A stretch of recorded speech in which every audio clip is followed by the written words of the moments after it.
My grandfather's cabin wasn't just wood and nails. It was my last connection to him, a sanctuary of memories. But the moment the new HOA president, a woman named Karen, with a gaze as sharp as broken glass, laid eyes on it, she saw only a violation. She declared my rustic cabin, which had stood for 50 years, out of compliance with a brand new, unvoted-on community aesthetic code. The fines started piling up, each notice a paper-thin threat. I tried to reason with them, showing them the cabin's history, its pre-existence to the HOA itself. They didn't care. Their lawyer sent a final, chilling letter: demolish or be billed for its removal.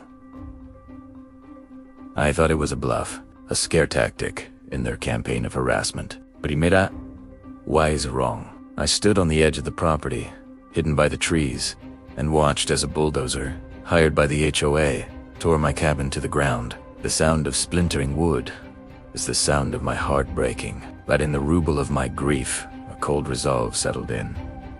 This wasn't just an overzealous it was a scam, and I was going to prove it. I spent weeks digging through county records, land surveys, and the HOA's own convoluted bylaws. That's when I found it.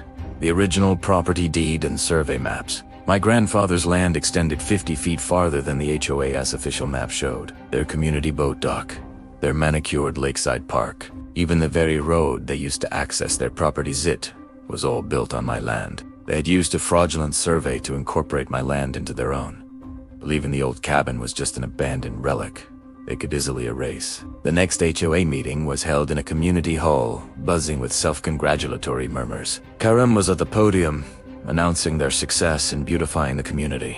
I waited for her to finish before I walked to the front, my hands steady, my voice clear. I laid out the original deed, the official survey, and the tax record showing I was the legal owner of the land their precious amenities were built on. A wave of shock silenced the room. I wasn't just the victim they had bulldozed. I was now their landlord. I told them they had 24 hours to remove their illegal structures from my property, or I would start charging them rent at a price that would make their eyes water. The panic was immediate. Karen's face, once a mask of smug authority, crumbled. The empire she built on a lie had just been foreclosed. The next day, instead of their boat dock, a new sign stood on my land. Public park. All are welcome. The HOA was destroyed not by a bulldozer, but by the truth.